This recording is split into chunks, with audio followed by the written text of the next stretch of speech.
Cuga mu mboni zawe yagenze ite? Yagenze neza akakubwira ndishimye nk'umunyarwandakazi rwose ndagira ngo nshime n'inzego z'umutekano ko abo bayobozi bakomeye bose baraje mu gihugu cyacu bagataha amahoro nta n'umwe uhungabanye donc bigaragara ko cya kibazo cy'uko mu Rwanda dufite umutekano usesuye. Nkaba nasaba rero perezida ugiye kuyobora Commonwealth muri myaka 2 ko nibura perezida wa Repubulika niyo waba utemeranywe na politiki ye ariko mugahera kuko burya perezida wa Repubulika ntabwo aba hari nkawe mwizina rye nka umunyamakuru twaganiriye arambwira ati iyo ndebye kuri kuri Twitter z'abanyarwanda ibintu bandika batukana hagati yo biteye ubwoba yambwiye ati ku isi hari ibihugu 2 gusa ntabwo nshaka kuvuga igihugu cyanjye nabi icyo mvuga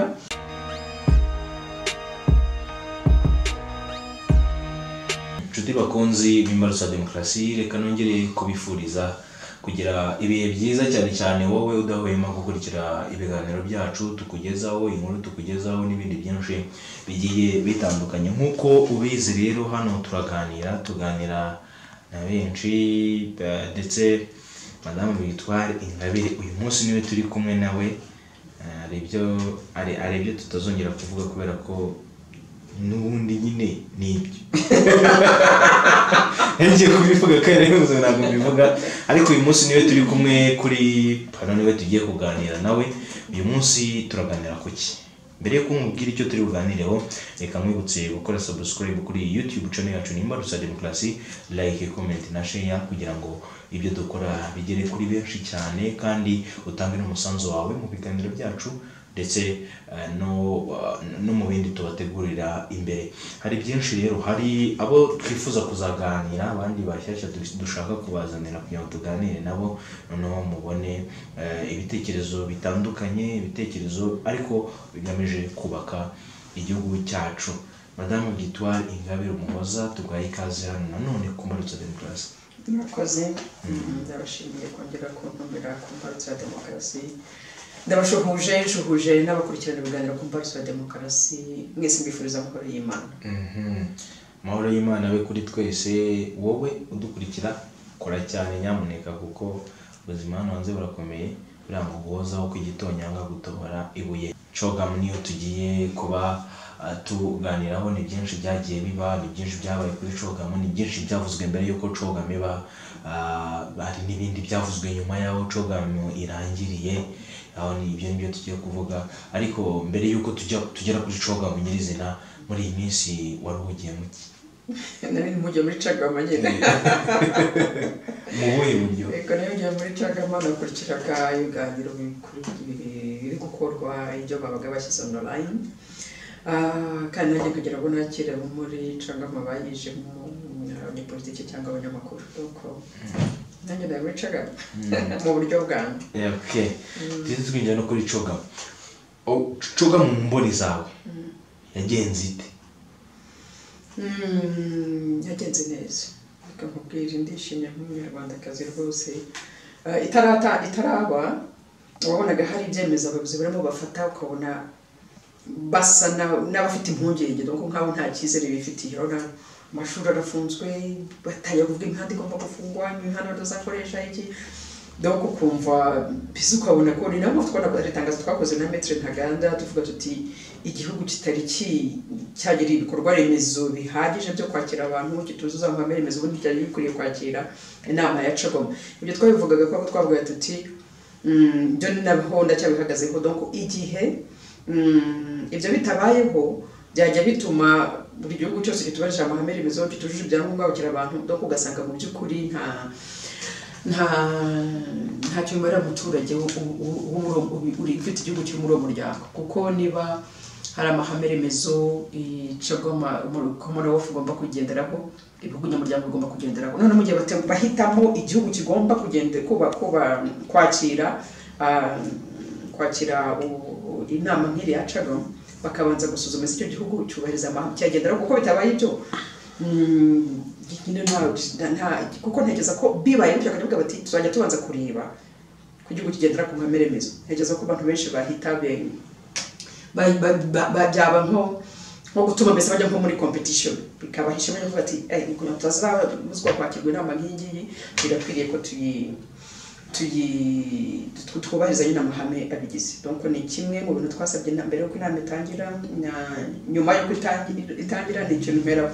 Ariko kuba muri rusange inama yarabere mu Rwanda, ntigeze ko impungenge twese twari dufite siri tuzijyanye no kwakira abashyitsi, byagenze neza rwose. Ndashimira abantu bose babigizemo uruhare, abapolisi mu muhanda, ntigeze ko impungenge abantu bari bafite, na polisi ubwa mbere yari ifite impungenge, yari ivuga imihanda nibyo bagiye batanga imihanda abantu bagomba kunyura mbere. Ni byiza cyane kuko byo bituma umuntu amenya aho agomba kunyura. Ariko niyo habaga hari igihe abashyitsi baje mu kiganiro twari twatanze mbere, niyo natanze igitekerezo ndavuga nti aho kugira ngo bafunge imihanda bajye bareka imihanda ikoreshwa, ariko uyu mushyitsi agiye kuhanyura bahagarike imodoka, abashyitsi babanze batambuke. Birasanzwe umuco wacu ko umushyitsi nyine ugomba kumwikaze. Barabikoze kandi babikoze neza. Donc hari abantu nyine bavugaga ngo barimo baratinda, ariko nyine gutinda no kubyakira nyine iyo hari akantu gashya kariya kabaye kadahoraho, tugende kubyakira kandi byaba babikoze neza. Mu muhanda wasangaga abantu kuko abashyitsi bagiye gutambuka bakaba babukira ku ruhande nyine bagategereza, ariko bamara gutambuka ubuzima bw'igihugu bugakomeza. Donc binyuranye na bya bindi abantu batekerezaga bati inama niba ubuzima buzahagarara, ariko no mu mujyi ubonye ko ubuzima bwarakomeje. Hari bamwe na bamwe bagiye badakora nyine, ariko ntabwo ubuzima bwahagaze ku kigero abantu batekerezagaho. Amashuri byo nyine twarabivuzeho nyine niyakoze, usibye ko hari ishuri rimwe twabonye Minisitiri Boris yicemo, turibaza iserera ryo ryavuye hehe. Baritumije by'umwihariko kugira ngo bakunde bakore amafoto, ariko ahandi mu by'ukuri nabwo ko muri rusange inama yagenze neza. Donc ntekereza ko ikintu cyari kinteye ubwoba, nifite ubwoba ku kintu cyitwa amazi. Tangira ngo nshimire wasake, no mbere gushimira abapolisi mu muhanda bakoze ku buryo ikibazo abantu bafite cya traffic kitabaho. Ikintu cyitwa amazi rwose nifite impungenge. Murabizi ko muri iki gihe izuba ryatangiye gucana tugira ikibazo cy'amazi. Nkicara ngatekereza ndibukora umuntu w'umuyobozi w'umujyi wa Kigali twahuye gatoya mbere ko inama ibona mbere, uzambwira abantu muri wasake bazakore kuri bashaka bazafunga amazi yacu tw'abaturage, abashyitsi babazabona. Nari ifite impungenge z'amazi mu mahoteli, ariko mu bantu nake nta muntu ugeze mbwira ko ari ikibazo cy'amazi cyabaye. Nuko no kuvuga ko muri rusange ibintu byagenze neza, nuko ku buryo numva umunyarwanda wese yagombye kwishimira ko inama nk'iri ikomeye twashoboye kuyakira ikarangira neza. Ntekereza ko abashyitsi uburyo bwo kwakirwa abashyitsi bakiriwe. Donc na za mpungenge abayobozi bacu bari banje kugira kujyanye n'ibikorwa remezo, kujyanye n'imihanda maze kubivugaho, ariko n'ibindi bikorwa remezo byose ntekereza ko nibura byagaragaye ko ibyo dufite bishobora kwakira. Yasiri haje abantu bageze mu 4,000, iyo bikuba kabiri wenda nubwo hari kuba ikibazo kinini cyane yuko bundi hari hateganyijwe ko abantu bageze mu 8,000, ariko nibura abo baje bakiriwe neza ku buryo ntekereza ko nta kibazo cyabaye mu doko, ku buryo ntekereza ko kuba inama yaragenze neza nk'iriya bizatuma biri wenda biduhesha amanota meza nk'igihugu. Wenda hakaba hari izindi nama abantu kuvuga bati twigeze kujya mu Rwanda, inama igenda neza, dushobora kongera gukorerayo indi nama. Byaba byiza cyane abantu bagiye gukorera publicity y'uko kuryo hari abandi bantu bazaza bagakora inama hano mu gihugu cyacu, inama mpuzamahanga. Ndajya ngo nibutse ko muri gahunda ya FPR mu kubaka amahoteli, bubakishije amahoteli menshi hirya no hino, ariko amahoteli nyine habura abakiriya bayajya kugeza n'uyu munsi, ugasanga bibyara igihombo. N'iriya convention ubwayo ntekereza ko tukirimo umwenda, ndakora imyenda myinshi yafashwe, amafaranga ashyirwa mu bikorwa remezo by'amahoteli, hanyuma amahoteli nyine ntiyabona abakiriya. Ntekereza ko kuba wenda iriya nama yaragenze neza bishobora kuba nk'imbarutso yo gutuma abantu bashobora kugenda bavuga bati mu Rwanda twagiyeyo habaye inama kandi y'abantu benshi babakira neza, bafite ibikorwa bishobora kwakira abantu, bikaba wenda byaba imbarutso yo kugira ngo hazabe n'izindi nama, kugira ngo reka tuve muri icyo gihombo. Kuko ayo yenda twafashe, igihugu cyafashe kikashyira mu mahoteli, nta bantu baza ngo nyine mu mahoteli akoreshwe, ni igihombo ku gihugu. Kandi ndakunze kubivuga ko iyo amafaranga ajya gushorwa mu bindi bihita byarira abaturage inyungu, wenda hari aho twari kuba tugeze mu bijyanye n'ubukungu. Kuba arasho mu mahoteli rero tukaba tutabona inama za buri gihe nka ziriya nk'iyi irangiye, nyine numva ko ari umutwaro uremere ku gihugu. Niyo mpamvu nizera ko nibura bw'abashyitsi bakiriwe neza, ko bazagenda batuvuganira ku buryo butaha hazajya haba n'izindi nama. Wa mwenda turimo ukagenda ugabanuka, hanyuma mwebwe urubyiruko ntitubasigire uwo muzigo w'umwenda mugomba kwishyura mu bikorwa remezo byubatswe ariko amahoteli menshi kandi adafite abantu bo kwakira ariko muri rusange nabonye byaragenze neza uko nagiye mbikurikira. Mu rwandiko wanditse uri kumwe na metere hari aho mwageze munavuga muti bitewe n'uburyo bari gufunga bimwe mu bikorwa nk'amashuri, niyo mwatanzeho urugero ko mufite ubwoba ko hari n'ibindi byinshi bizahagarikwa bigafungwa, ndetse na titre cyangwa se umutwe w'urwandiko aragira guti u Rwanda rwahisha abakene ariko ubukene bwarwo birananira kurisha.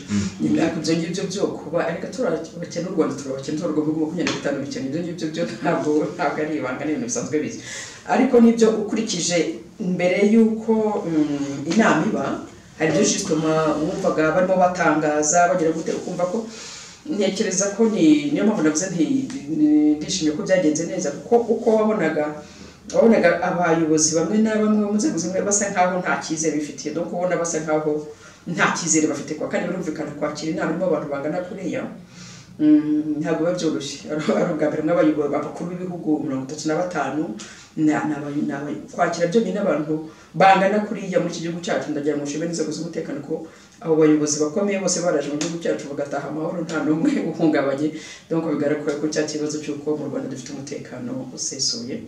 Donc nibyo gushimira inzego z'umutekano zakoze ku buryo buri wese ataha nta uhungabanye mu by'umutekano we. Urumva rero mbere ko inama itangira abayobozi bamwe basaga n'abafite panike. Urabona ni kwa kundi ufite ubukwe wawe mu rugo ugahita nyine hari igihe uvuga ibintu ntibiri bukunde utuza ari ubukwe burangiye kandi ugasanga byagenze neza, ugasanga handi wari ufite impungenge. Niyo mpamvu abantu bagomba kumva opposition ikibereho n'ikizi ikibero nyine ni ugukebura abantu. Niba utabishoboye ubundi hari ikindi kigomba gukorwa, niba bidahari urabona nk'icyo narimaze gutanga urugero nk'umuhanda twavuze si ngombwa ko imihanda bayifunga, ni ugutegereza abashyitsi bamara gutambuka kuyihagarika agategera abashyitsi batambutse babona gutambuka imihanda igakomeza ikaba nyabagendwa. Ariko nta kuri gufunza umuhanda wose abashyitsi bawukoresheje iminota itarenze 20 Tongo kandi wabonye ko barabikoze byarakunze. Donc icyo opposition ibereho rero ni ugukebura abayobozi kugira ngo nyine be kurengera, kuko ari igihe upanika njye navuga mu bukwe uri gutegura ubukwe ugapanirwa ugasanga ari ibyemezo byinshi ufasha ugasanga hari n'ibintu ushobora gufata bigatuma nabwo ko utagenda neza kandi utari kubikora uko ukagenda neza. Nese ko batafunze imihanda uko n'imihanda ntiyagenzwe abashyitsi baratambukaga nibyo abantu bagahagararaga bagategereza n'abanyarwanda bashimira muri rusange bakoreshaga mu mihanda kuko bagize uko kwihangana nyine bamugase bagara 30 nyine ukubyubahiriza kumva ko ari abashyitsi kandi nabo babyitwayemo neza bagategereza bikagenda. Ntabwo byari kumwe, byari kimwe no kwifungwa umuhanda umunsi wose abantu ntibagende. Urumva rero inyandiko twayikoreye kugira ngo nyine tuvuge tuti hari bitagomba gukorwa. Nibyo buriya bintu byo kuvuga ngo bazunguzayo ibyo n'ubu ngubu ndacyabihagazeho n'indi kindi gihe ntibizakorwa rwose. Ntabwo ari ngombwa ko abazunguzayo bagomba gushyirwa muri ziriya transit center mu gihe dufite abashyitsi. Ntabwo ari ngombwa kubikora, ahubwo ikigomba gukorwa buri gihe iyo dufite ikibazo erega ifu ko abantu bagishakira umuti kandi umuturambye. Hari nzi ko hari igihe umujyi wa Kigali ugeze kugerageza ibintu ukajya bashakira amaseta, ariko kenshi bakavuga bati amaseta badushakiye ari kure donc nta bantu bahaza. Donc rero niba rero ushatse igisubizo ariko nakubwira ati igisubizo dushakiye ntabwo kidufasha, ubundi ikintu cya mbere mpamvu nza kuvuga umuturage mu kugira ijambo mu bikorwa n'iriya nuko mbere kujya wowe umuyobozi kujya kujya gutekereza umuntu ujya gukura mu muhanda ucuruza imboga cyangwa imbuto ku muhanda mu mazunguzayi ukajya kumushakira isoko. Ni byiza ko nza mukishaka ko mugutese iri soko nimushirira uzabona abakiriya, kuko kumufata ukamukura mu muhanda ukajya kumwubakira isoko ahantu atazabona abakiriya. Twabonye ko ntacyo byatanze. Leta yatanze amafaranga yubaka ayo masoko kandi abantu barangije ntibajya kuyakoreramo kubera ko nyine bavuga bati hari ari amasoko bayajyanye nta bakiriya babayo. Ariko urumva iyo bajya ku icyo gisubizo kuri icyo kibazo bajya kugishaka ubuyobozi bajya kugishaka bwaganiriye nabo bazunguzayi baba barabonye igisubizo nyacyo kikaba umuturambye. Nuko bagizwe mu cyo gutanga amafaranga bakubaka ayo masoko, abazunguzayi ntibajyamo bagaruka mu muhanda. None umusitura cyabafite ikibaye cyagiye bagera babakitse bari buze inzitiro bafite tubishyire muri transit center. Ntabwo cyari cyo gisubizo.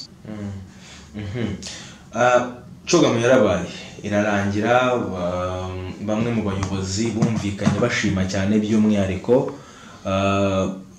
ku uburyo bakiriwe mu Rwanda, bashimye byinshi cyane bitandukanye. Uyu munsi u u Rwanda by'umwihariko nyakubahwa perezida wa Repubulika y'u Rwanda Paul Kagame niwe muyobozi wa Commonwealth agiye kuyobora imyaka 2. Ese kuba agiye kuyobora ni iki bizahindura kucyo Commonwealth tarifite kigiye kwiyongeraho muri iyi myaka 2 izashira nyakubahwa perezida wa Repubulika y'u Rwanda Paul Kagame ayoboye Commonwealth? Icyo kibazo niwe wagisubiza kuko ntuzabuyoboye ntabwo nzi gahunda izabona ari kino yakora, ntabwo nzi program afite n'uryo azayiyobora. Gico nakwifuza ahubwo ko twazageraho nk'abanyarwanda. Icyambere nakivuze usibye nk'abanyarwanda muri Commonwealth, icyambere nakivuze nuguharanira ko ibihugu byose byubahiriza amahame agize umuryango. Amahame bagomba kubahiriza uburenganzira bwa muntu, demokarasi, kubaka ibihugu bigendera ku mategeko, uburenganzira mu gutanga ibitekerezo. Ayo mahame buri munyamuryango wese akayubahiriza, kuko ayo mahame yubahirijwe kuri buri munyamuryango wese ndabwo buri gihugu bigira inyungu ku baturage b'icyo gihugu. None abaturage kuvuga bati hari icyo bitumariye kuba muri uriya muryango. Ndizera ko mu byo namusaba nuko yazakora ku buryo ayo mahame yazubahirizwa, hazafatwa izindi ngamba zituma bashyirwaho uburyo bwo gukontorora uburyo amahame yubahirizwa. Ndabizi ko hari icyo bita mpaka kiba gishinzwe gukontorora, ni kuvuga ni za ministeri z'abanyamahanga zo mu bihugu bigize uwo muryango bakontorora uburyo amahame yubahirizwa. Ariko mu by'ukuri dusanga bidashyirwa mu bikorwa, kuko nk'u Rwanda ruri mu bihugu bitari byubahiriza amahame uko bikwiriye. Buri mu byo navuze cyane muri iki gihe cy'inama y'Abacogoma yerekana ko u Rwanda rugomba narwo kubahiriza amahame kugira ngo twebwe nk'abanyarwanda bayoborwa tujye dutuba umuryango wari cyo tugejejeho ayo mahame koko twarayubahirije. Nkaba nasaba rero perezida ugiye kuyobora Commonwealth muri imyaka 2 ko nibura iyi nama itangira ikorerwa mu Rwanda nubwo yagenze neza, ariko baratugaye nyine bagayobozi bw'igihugu cyacu ko ayo mahame atubahirizwa cyane bijyanye na demokarasi, kubahiriza uburenganzira bwa muntu. Noneho kugira ngo muri imyaka 2 bagiye kuyobora hazagira igikorwa gihinduka mu Rwanda kigaragara, ku buryo noneho yazaba ahereza inkoni y'ubushumba undi uzaba ugiye kumusimbura mu gupresenta ikintu kiri positive. Bazabya bati mu Rwanda ya myaka 2 hari ikintu cyahindutse muri bya mbige twariyo dukorera inama tubanenga tuvuga uburenganzira bwa muntu bwubahirizwa, demokarasi ntiragerwaho. Noneho bazapresenta bavuga bati hari intambwe yatewe muri ibyo bintu byo kubaza uburenganzira bwa muntu, byo gutanga ibitekerezo mu bwisanzure. Kuko sinzi namwe arakurikiye nka deba ku bijyanye n'itangazamakuru, ubwisanzure mu itangazamakuru. Kamwe hari abantu batangaga ibibazo bikomeye nk'umuntu wo muri Jamaica yakora atanze ibibazo bikomeye, ukabona nyine ko hari ikintu barimo batunenga. Noneho tukaza iyo myaka 2 ya manda ye ikarangira hari ikintu kiri positive muri ibyo ngibyo abantu bagiye batunenga banenga ku buyobozi bw'igihugu cyacu. Nicyo nifuza ko muri imyaka 2 hagira igihinduka ku buryo n'abanyarwanda dusigara tuvuga tuti ko ya myaka 2 perezida wa Repubulika Kagame yayoboye Commonwealth hari intambwe igaragara yatewe muri demokarasi. Tufite n'ishyaka rya Darufa bakaryandika, ariko tukazajya mu matora y'abadepite n'amadora ya perezida wa Repubulika. Abanyamakuru bafunzwe ndibuka hari abanyamakuru 2 bamaze n'igihe bafunzwe kubera ko bavuze ngo kuri bya bitero ntuzabyitangira gutera ibyo byo muri Nyungwe. Abanyamakuru barafunzwe n'umunsi ntibafungurwa. Abanyamakuru nta mpamvu n'imwe yo kuba bagifunze. Iyo myaka yagombye kuba bamaze gufungurwa. Honeste nta kuvuga ngo yohereje video irimo ibintu procureur akavuga n'ibintu bitarimo mu byo yavuze kandi ntabwo birimo akaba afunzwe. Donc hari ibikorwa bishobora gukorwa bifatika bigaragara, abantu bahera bavuga bati hari intambwe yatewe koko muri iyi myaka 2. Erega zaba arimo no kurangiza manda agiye kwinjira mu matora ya perezida wa Repubulika y'u Rwanda. Nabyo byaye impamvu yo guko gati hari n'ibindi nyine amarembo arafunguye. Donc hari intambwe yatewe. Donc iyo abantu bakugaya ku kintu, ejo nabonye cyangwa conference yakoranye na premier ministre wo muri Singapore, bavuga bati nyine y'abantu batugaya, y'abantu badukritika, nawe urareba ukareba sibyo bakritika nibyo, yaba ari byo ugashaka nyine uburyo bihindura, yaba atari byo ugakomeza. Ariko ntekeza ko ndi byiza kumva ijwi ry'abakunenga. Ntabwo abantu bakunenga kubera ko bakwanze, nkuza kwisura mu kenshi ntabwo ntanenga ubutegetsi kubera ko bwanze. Ariko ntekeza ko nta munyarwanda n'umwe utakwishimira ko twubaka igihugu kigendera ku mategeko. Ntihagire umunyarwanda urenganywa cyangwa se usa nkaho amategeko tamureba. Reba hano by'umunyarwanda ngo amategeko ntabwo amureba. Reka dufate bamuriye Bamporiki baravuze ngo yafashe indonke. Tuzi ko ikintu cyitwa ruswa muri uru Rwanda ni ikintu ubundi tuzi ko tolerance ari zero, ariko Bamporiki Bamporiki ubundi ari muri urebye situation ari ukurikije igitabo gihana ibyaha mu Rwanda. Ribu yatumenyesheje ko bamufungiye iwe mu rugo. None se Ribu ntiramushyikiriza ubushinjacyaha. Igihe cyo kumushyikiriza ubushinjacyaha cyararenze, nta maze amezi 2 igihe cyo kumushyikiriza ubushinjacyaha cyararenze. Ubushinjacyaha igihe cyo kumuregera urukiko cyararenze. Ubuse twavuga ko Bamporiki kandi nawe yarabyemeye, kandi nawe yarabyiyemereye icyaha. Ubundi umuntu afatiwe mu cyuho yemera icyaha, ubundi igitabo cy'amategeko n'ibyavuga agomba gucirwa urubanza mu gihe guhitwa donc zo procedure zose mu masaha 48 bigomba kuba birajya ko nta gihe tugomba gukora njya kugatinyo rwose kandi bamufashe nyine mu cyuho. Donc ikintu cyo kubaka igihugu kigendera ku mategeko rero ntabwo humuriza, donc ntabwo hari ko humuriza ngo uvuge ngo uriya muntu yakoze icyaha ngo ariko uburyo afunze mu bundi bw'urabwemera gufungirwa mu rugo batamufungiye mu ntuzambo ku cyaha yari afite gifite uburemere nka kuriya dusanzwe tuzi ko ubuyobozi bw'igihugu cyacu kiramo imbaraga nyine nta dusanga ko hari ikintu nakwita gukingira umuntu ikibaba. Donc nibyo nashaka kubaka igihugu cy'amategeko, kubaka igihugu gendera ku mategeko, ntawe itegeko ritareba bari wese. Niba ari demokarasi abantu bagatanga ibitekerezo mu bwisanzure, n'ibitegeko nshinga rivuga ati amashyaka menshi aremewe, umuntu agashinga ishyaka hatagombye kugorana, hatagombye gufata imyaka n'imyaka.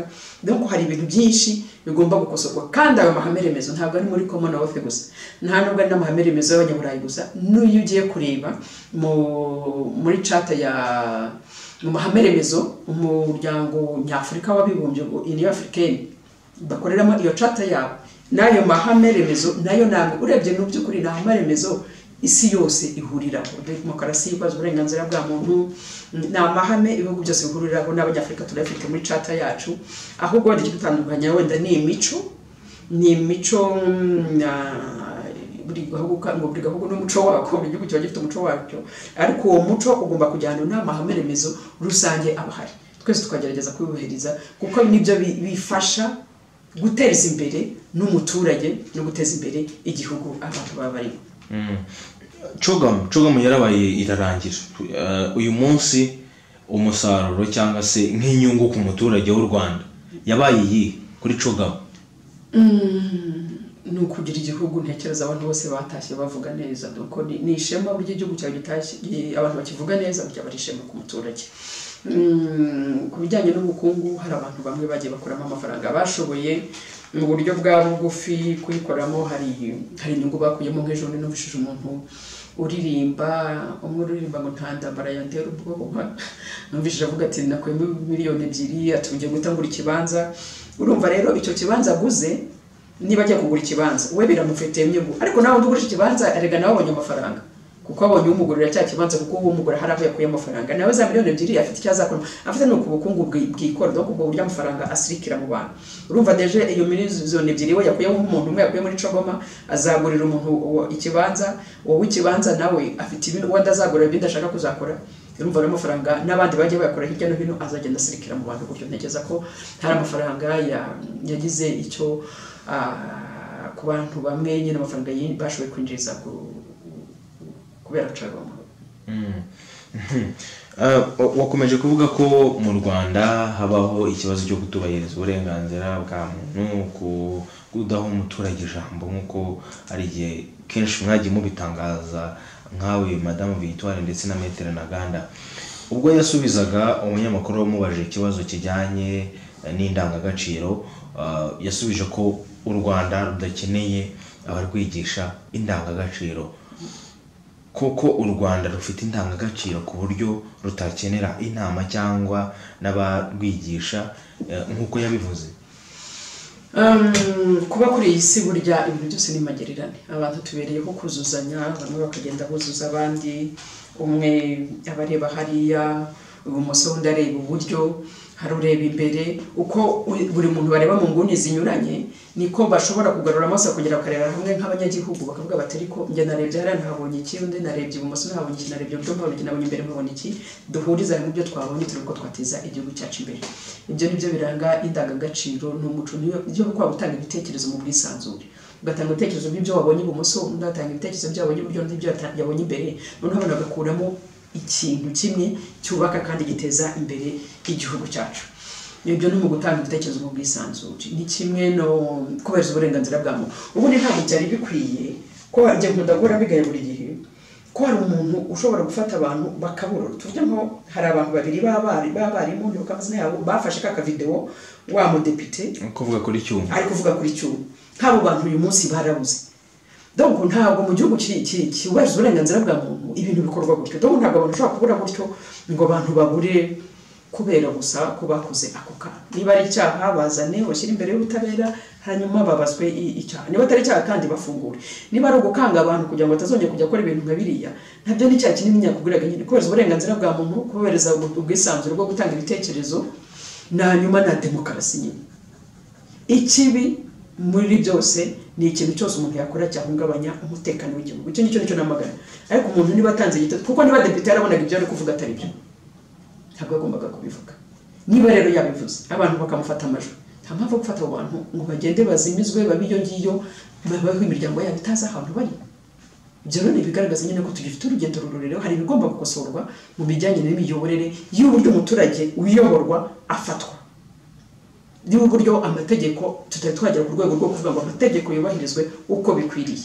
Niba umuntu akoze icyaha hari uburyo niba umufata hanyuma ikamubaza ikamushyikiriza ubushinjacyaha nabwo bukamushyikiriza ubutabera. Aho niyo mategeko. Ariko nta tegeko dufite hano mu Rwanda rivuga ngo umuntu kubera ko yafashe kamera umudepite wavuze ibintu yumvaga nyuma bagasanga bitagombaga kuvugwa ngo hanyuma uwo muntu bamujyana. Ariko twadukamera two turacyahari kuko twarasirikiye kuri za social media. Hanyuma uwo muntu kuki abantu yabura gutyo abantu bakabura abari. Ndasaba niba ari inzego zibafite abo bantu kubarekura, zikabashyira ahagaragara niba ari icyaha bakabazwa, ariko imiryango yabo ikamenya aho bari. niho nifuzaga ko tuganisha indangagaciro by'umwihariko muri rusange zijyanye n'umuco wacu. Dufite indangagaciro ubupfura, imwe mu ndangagaciro ubundi yakagombye kuranga abanyarwanda, ariko nayo turimo turayica. Iyo ndebye kuri za social media nsanga nta bupfura tukigira.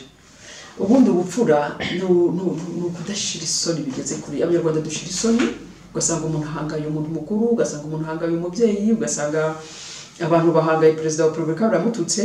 Perezida wa repubulika niyo waba utemeranywe na politiki ye, ariko mubahera kuko burya perezida wa repubulika ntabwo aba hari nkawe mu izina rye nka Kagame, ahari nk'uhagarara abanyarwanda twese. Niyo utemeranywe na politiki ye ntabwo bivuga ko ugomba kumutuka, ugomba kumwubaha.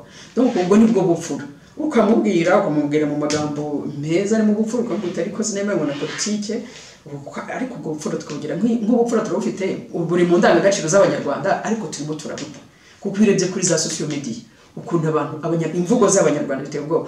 Muri iyi minsi nakubwira ngo nanjye nakiraga abantu, hari umunyamakuru twaganiriye arambwira ati iyo ndebye kuri Twitter z'abanyarwanda ibintu bandika batukana hagati aho biteye ubwoba. Yambwiye ati ku isi hari ibihugu bibiri gusa, ati Ethiopia n'u Rwanda.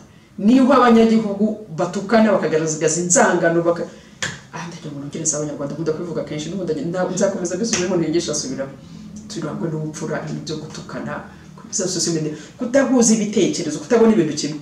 Nta cyaha na kimwe kibirimo, nta kibi na kimwe kibirimo. Kudahuza ibitekerezo ntabwo ari ko muri abanza, kuko ntabwo mushobora kuba mu rugo rumwe ariko mushobora kuhuza ibitekerezo. Mushobora kuba muri mu rugo rumwe umwe akavuga ati ndashaka kurya umuceri, undi akavuga ati ndashaka kurya ibirayi, ariko mugera aho mukumvikana icyo muri byo kwa gatonde guseka turya umuceri rero tuzajya kurya ibirayi. Donc ni nk'ibyo ngibyo, ariko ntabwo mufatana mu mashati, ntabwo mutukana, ntabwo muhita muhinduka abanza kuko mwashatse kurya iki ndashaka kurya iki. Abanyarwanda nitwitoza umuco wo kumva ko kutabona ibintu kimwe, kutabivuga mu buryo bumwe, ko umwe ari umwanzi w'igihugu, ko ugomba kumutuka, agomba kugira gute. Iyo ndangagaciro rwose tuyigarukeho. Hari izindi ndangagaciro zikomeye n'ujya kureba muri cya gitabo cyanditswe, ndumva twageze kubikoraho ikiganiro, igitabo cyanditswe n'itorero, usanga harimo byinshi ko umuturage agomba kunenga ubuyobozi bwe, akabwira ibitagenda neza. Ni imwe mu ndangagaciro imwe ijyanye na demokarasi. Ariko usanga umuturage anenga ubuyobozi, ugasanga abayobozi baravuga ngo ntabwo tuzongera kuguha serivisi kubera ko uri umwanzi w'igihugu. Donc dufite abayobozi bamwe batari bamenyera kumva ko umuturage afite uburenganzira bwo kumubwira ati birimo kunkorera ntabwo ari byo. Rero hari indangagaciro dufite, ahubwo ikibazo izo ndangagaciro turazifite. Nazirega perezida wa repubulika avuga ngo nsabye nabivuze mu kanya, ntabwo ari zanyaburayi gusa ko no muri Charter y'Africaine tuzisangamo, ndetse no ndakubwiye nk'iyo yo kuvuga ko umuturage ashobora kunenga umuyobozi we tuyisanga muri ka gatabo kanditswe n'itorero. Ubwo rero urumva ko izo ndangagaciro zose zifite aho zihurira. Ubwo rero icyo tubura ni kimwe, ni ukutazishyira mu bikorwa. Turazifite kandi tuzihuriye, hari zo duhuriyeho n'ibindi bihugu n'isi yose, hari n'izo dufite by'umwihariko, ariko ikibazo dufite ni kimwe, ntabwo zishyirwa mu bikorwa uko bikwiriye. Dukomeje icyo gihe ari gusubiza icyo kibazo, hari aho yageze aravuga ati mu Rwanda twubahiriza ubutabera ndetse hari nta muntu ufunzwe utakagombye kuba afunzwe, avuga ko harimo n'abantu badafunzwe bakabaye bafunzwe. Urugero yatanze rwa mbere ni wowe.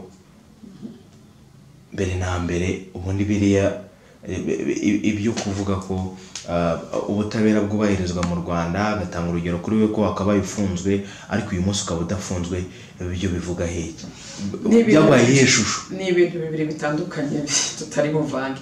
Hari ikibazo kijyanye n'ubutabera muri rusange, hanyuma hakaba n'ikibazo kijyanye nanjye ubwanjye kuba nari kuba ndi muri gereza nkaba ntari muri gereza. Ni ibintu bibiri bitandukanye, ngira ngo subize mu buryo butandukanye nyine.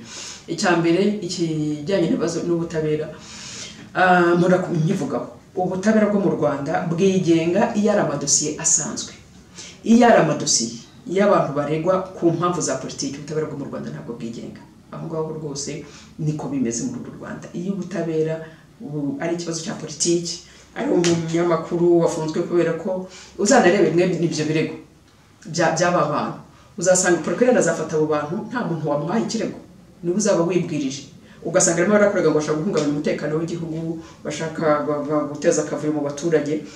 Mwe n'ibyo bibazo rero ibirego nk'ibyo ngibyo, ubutabera bwo mu Rwanda rwose ntabwo abacamanza bibagirwa kubiza n'amategeko, ntabwo bareba amategeko uko bikwiriye. Kuko iyo bibibyo ntabwo uyu munsi bitewe nese kubafunze, umuntu warebye kari aka video uramushinjacyaha heraho amufunga, yari kukareba agahita avuga ati nese ndafungurwa. Kuko muri iyo video bavuga ngo yaravuze ngo Kizito yarishwe, kandi ntabwo yigeze bivuga.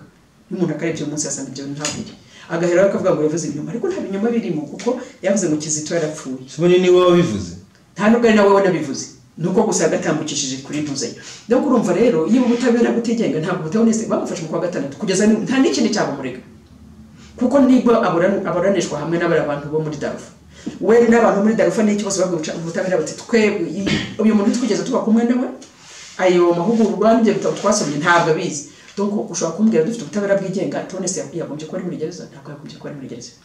Dufite ubutabera bwigenga, ntabwo tuyifira ntirutwa watewe we mu rugo, agaterwa abaturage bose babibona bakanabivuga ko yatewe. Uyu munsi ari ukufunzwe mu mwanya w'abateye. Donc urumva rero ntabwo ubutabera turacyafite urugendo rurerure, ntabwo ubutabera mu Rwanda bwigenga bije ku bibazo bya politiki, ku bantu b'abanyepolitiki bafunzwe. Yari abandi bantu babajura nawe muri gereza najyaga ndeba amadosiye y'abantu, abantu babaga bibye, abantu babaga bagushije ibintu bitari ibyabo, wasangaga rwose umucamanza yagiye yakurikije rwose amategeko. Ariko yari izindi manza za politiki z'abanyamakuru, ntabwo ubutabera bwigenga. Kubijyanye n'ibindi indeba nakatiwe n'inkiko zo mu Rwanda, katiwe bwa mbere urukiko rukuru rwamata imyaka 8, ndajurira na procureur arajurira, tujurira twembi. Ubujurire bwa procureur bari bwo bwakirwa, katirwa imyaka 15, hongerwaho imyaka, hongerwa igihano kirazamuka. Nyuma nza kujurira urukiko nyafurika ruharanira uburenganzira bwa muntu. Urukiko nyafurika ruvuga ko ntagombaga gufungwa, ruvuga ko nagombaga ruvuga ko nta ubutabera bukwiriye, runavuga ko ngomba guhabwa indishyi z'akababaro. Ntabwo uyu munsi uzi ko dubara tuyabara ko iyunguka inyungu zigenda ziyungura. Ariko kuko Perezida wa Repubulika yaravuze nibyo nasohotse muri gereza ku mbabazi yampaye. Donc ntabwo nasohotse muri gereza kuko igifungo cyari kirangiye, nubwo hari icyo cyemezo cy'urukiko nyafurika, ariko nasohotse ku mbabazi Perezida wa Repubulika yampaye. Nukuvuga rero ko iyo atamiza babazi n'ubundi nari kuba ndi muri gereza. Donc icyo yavuze rero nabonye abantu benshi babigeraho ikibazo cyane, ariko ngira nuko nta kibazo bari kugira kuko ibyo yavuze niko kuri, kuko iyo nari muri gereza nyine kuri za mpamvu z'ibibazo bya politiki bankatiye imyaka 15. Nukuvuga rero ko iyo nkuko yabivuze ati dukurikije n'uburenganzira duhabwa n'itegeko twaramubabariye arafungurwa. Nyine nafunguwe mbere ko ya myaka 15 igera. hari abantu bavuga ko kuba yaragwaye imbabazi ngo byatewe n'igitutu amahanga yamushyizeho. Abantu bagira ibintu byinshi bavuga, ntabwo njya nkunda kujya muri za speculation, urabizi. Ntabwo njya nkunda kujya muri speculation. Hango reka tuhave. Wakiriye bamwe mu badepite bo mu Bwongereza babaturuka mu bice bitandukanye, wakira n'abandi banyamakuru, wakoze n'ibiganiro byinshi bitandukanye ku ma TV station, ku maradiyo ndetse n'ahandi hatandukanye. Ibyo byagusigiye ishusho ki cyangwa ni iki noneho byatumye wiyunguraho nkawe Victoire?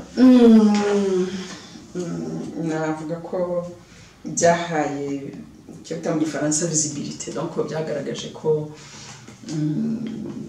byagaragaje ibitekerezo bya opposition, bigaragaza ko mu Rwanda hari opposition igifite urugamba rukomeye kuko idafite ijambo. Kuko ikintu nababwiraga bose nabwiraga nti nanjye nasabye kujya muri CAGAME kuko hari amaforum anyuranye, hari ibiganiro binyuranye byagiye bibaye, ibiganiro by'abadamu, ibiganiro by'abaturage rusange bavuye muri ibyo bihugu, nasabye kuzajyamo ariko ntibampa ijambo. Donc nabwo nise bishoboka bite ko umuryango wakunda kuvuga demokarasi warangiza ugakumira abantu bamwe ntibashobore kujya muri ibyo biganiro. Donc navuga ko yabaye umwanya mwiza cyane kuri njyewe. Hano njya musubiza abantu bamwe bavuga ngo Ingabire ngo ntabwo yashakaga ko Cogoma ibero mu Rwanda, ntabwo ari byo. Njye nashaka ko Cogoma iba kuko nafite gahunda. Waratsinze. Ariko nta wahanga ubundi se waruhanganye nande muri gutsinda? Ntawe twaburanaga kandi njye icyo nashakaga nakigeze kuko ndi mu bashaka kuko Cogama iba kubera ko hari abantu twese nk'abari abafite twarahanye gahunda n'abandi bantu bitabaye ngombwa ko cyangwa itangazamakuru twahuye. Ntabwo byabaye ngombwa ko abantu bose umuntu bashyira mu itangazamakuru, ariko ikigaragara nuko nyine umuntu ashobora guhura n'abantu, umuntu ashobora kugaragaza ibitekerezo bye by'uko tubona d'abord umuryango wa Commonwealth wagombye gukora kugira ngo twebwe nk'abaturage bayoborwa tugira icyo twumva twungutse muri uwo muryango, cyane mu bijyanye no kubahiriza amahame remezo nyakumira. Kuko niba dufite umuryango, dufite amategeko tugenderaho, hanyuma umuntu nayubahiriza amategeko agiraho kugira ngo nyine abantu babaneho neza mu mahoro. Niba rero amahame ahari ko ntibayubahirize, muzi bya bimariye iki umuturage, bya bimumariye iki? Ibyo rero ni ikintu nakunze kugaragaza cyane ari mu itangazamakuru no mu twagiye duhura. Ndabwa nti mugerageze Commonwealth ihindura uburyo bwo gukora kuko n'ubundi ntacyo byabimaze. Urabona hajemo nk'ibihugu bya Togo na Gabo, abantu bakavuga ati sibira bihugu mu bihugu byabo abantu basanzwe batera ejo bavuga bati ni ubuyobozi bw'igitugu, ni ubuyobozi usanga buhererekanywa buva ku muhungu buva ku mupapa bijya ku muhungu. Donc abantu bavuga ati ni Commonwealth bigiye kuba isanganiro ry'abantu biyobora muri ubwo buryo, donc batubahiriza ya mahame y'impuza. Ibyo rero ni ikintu nakunze kugarukaho cyane mu twahuye bose ndetse no mu itangazamakuru, ariko ngaruka no ku bibazo rusange byo mu gihugu cyacu kuko abantu benshi bari bafite kumenya ese mu Rwanda bimeze gute. Kandi ubundi umuntu ashaka inkuru, ashaka inkuru nyine ukavuga uruhande rwa leta, ukavuga n'abatavuga rumwe, ukavuga utese ukeneye gushusho nyayo y'igihugu gihagaze giti. Ntabwo nabonye abantu bavuga ngo yavuze ibibi ntabwo navuze u Rwanda nabi, ntabwo nshobora kuvuga igihugu cyanjye nabi. Regara abantu bajya bibeshya, ntabwo nshobora kuvuga igihugu cyanjye nabi. Icyo mvuga ibyo tutarabasha kugeraho, tutanakora neza kugira ngo nyine niba ari abantu bashobora kudufasha kubihindura bikorwe neza, niba baduteramo inkunga kugira ngo bikorwe neza. N'abanyarwanda bavuga ngo abazungu se ubwira uri nabivuze mu kanya, isi ni magererano. Ibyo bitaba ibyo Rwanda ntabwo rwajya rubana n'ibihugu by'amahanga, rwajya rubana n'abanyafurika gusa, ntabwo rwajya rubana n'amahanga. Rero ubwo banye n'amahanga buba bukenewe kugira ngo cyane ko barimo badutera n'inkunga. Rega ntabwo tugomba no kubyibarira, badutera inkunga, turacyari igihugu gikenewe izo nkunga zabo, badutera inkunga. Ni byiza rero kugana bakabwira ati birakwiriye ko mudufasha kugira ngo dutere intambwe mu kugenda nyine twubahiriza amahame remezo, mu kubahiriza za ndangagaciro, mu kugera ku iterambere rirambye ariko rishingiye ku umuntu akabisanganiro rya byose. Kuko iterambere ntabwo ari amazu meza, siriya mihanda myiza. Iterambere ni iryubatse umuntu, ugasanga umuntu ariho abayeho neza.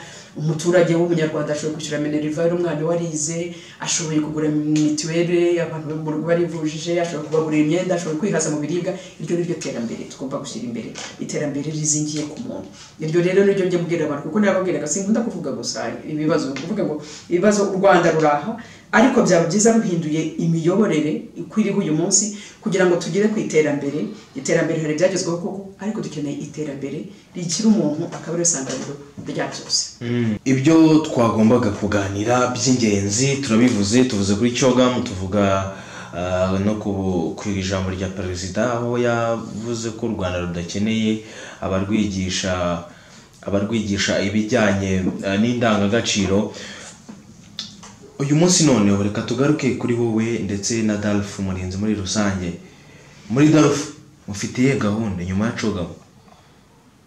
Amacogamo turacyari twebwe ku rugendo rwo kubaka nyine demokarasi n'ibyo kugendera ku mategeko no kugira ngo umuturage agire ijambo mu bimukorerwa. Ayo mahame ni amahame dukomeyeho cyane kandi dukomeza guharanira. Hari ubushize tuganira na Musana yatubwiye ko abantu yamaze kubabona. Ese mwe mwaba mufite abantu babari inyuma ntabwo twe dufite ikibazo cy'abantu rwose, nubwo hari aho bageze bakambuza kuzajya guhura n'abarwanashyaka, ariko ntabwo abarwanashyaka turafite, ntabwo aricyo kibazo. Ikibazo dufite ni kugira ngo duhabwe uburenganzira bwo kuba twakoresha inama yo kugira ngo dushinge ishyaka. Hari muri comment nigeze kubona hano ku Imbarutso Ya Demokarasi, umuntu aravuga ati yego ibyo uvuga birumvikana, atari ko abantu bawe bamwe bashize bapfa, abandi bashiriye muri gereza, wowe uri aho ngaho nta kintu bikoraho. Ariko hari ikintu abantu bajya basetse, nta rwego rw'umutekano na rumwe mfite cyangwa nkontorora cyangwa negeka ngo ndubwire ngo murinda abarwanashyaka banjye ntibongere kwicwa, mukore kurya nta barwanashyaka bacu bongera gufungwa cyangwa niba banafunzwe baburanishwe bigaragare tumenye ibintu bigiye. Ntabwo ari njye agomba kubaza icyo kibazo, ahubwo nta kibazo. Ibyo biri mu bituma nyine biri mu rugamba turiho rwo kugira ngo twubake igihugu kigendera ku mategeko. Kuko dufite igihugu kigendera ku mategeko n'ibyo navyo mu kanya, nta muntu waburirwa irengero. Muri uru Rwanda rwacu ruturunga na gutya ntabwo umuntu ashobora kuvuga ngo umuntu yavuze, ntabwo bishoboka. Nta muntu wakwicwa gutyo gusa ngo birangire umuntu abantu baberwa n'abamwishe, niba ari abajura, niba ari abo bafitanye amasinde ngo birangire gutyo umuntu apfe yicwe nka sirido yicwe ahantu ku bitaro hari abantu hari icyo abantu bareba, birangire nta muntu n'umwe ubibajijwe. Tunko urumva niyo mpamvu uvuga tugomba kubaka igihugu kigendera ku mategeko ku buryo akarengane nkako katabaho, katongera kubaho. Niba runo gakoze kuko isi ntabwo ari paradizo, n'u Rwanda ntabwo ari paradizo. Ibya simvuga ngo dushobora kubaka u Rwanda ku buryo ibyo bitashobora kongera kuba, birashoboka ko abantu bakuca, ariko niba hari n'ubikoze agafatwa agahanwa, kuko icyo gihe umuntu afashwa agahanwa ntabwo byongera kuba kuko abantu batavuga bati hari itegeko ninkora iki cyaha iri tegeko rizankurikirana. Niba navugaga kuri Bamporiki donc aravuga ati nifatiye ruswa akabyemera, haba bakatubwira ngo afungiye iwe, tukayoborwaho procedure urubanza rugeze bikahagarara ngaho twe tuvuga twubaka igihugu kigendera mu mategeko. Ibyo byose ntabwo byakongera kubaho. Donc rero nibyo urimo kumbaza nibyo birimo duharanira, ibyo tugwa uwo muntu rero nakambaze ahubwo naza dufatanye guharanira ko twubaka igihugu kigendera ku mategeko kugira ngo ibyo byose yibaza nyine bihagarare byo kongera kubaho igihugu cyacu. Dusoza ikiganiro cyacu, n'ubuhe butumwa waha umunyarwanda aho ari hose? Abanyarwanda twinjiye twahawe ikintu gikomeye nyine cyo kuyobora, kuko nubwo ari perezida wa repubulika ariko n'u Rwanda ruzaba ruyoboye Commonwealth. Tekereza ko dufite inshingano rero kumufasha kugira ngo inshingano ze zizagende neza zo kuyobora umuryango, duharanira cyane gukora ku buryo ayo mahame izo ndangagaciro za Commonwealth tuzubahiriza nabivuze, kugira ngo nibura nazajya guha inkoni y'ubushumba n'umuntu bazagaragara bazana babandi batubwiraga muri Jamaica na he bazari bavuga bati ariko nyamara buri Rwanda hari ibyo rwahindutse. None inama y'ubutaza byo mu Rwanda turafata beze bajya badufata mu buryo bati hari cyahindutse, twakoreye inama tubabwira ko ari ibintu tagenda, ariko noneho twabonye ko hari ikintu cyahindutse, twabafasha gute? Ndahera ku bayobozi mu nzego z'ibanze murekera kubita umuturage mwubahe, mwumve ko umuturage rwose uyoborwa musizwe kure mufite mu nshingano ze, mutagomba kumukota, mugomba kwiga kumutega amatwi, mwige gutega amatwi umuturage, mugomba kwiga. Umuntu wese ufite inshingano muri iki gihugu azubahirizwa, buri muntu wese ufite inshingano nzi neza byanze bikunze ko afite n'impapuro zanditseho n'amabwiriza uko agomba gukora izo nshingano ze neza. Muri gereza harimo amabwiriza avuga ko umufungwa atagomba gukora ibikorwa bibabaza umubiri.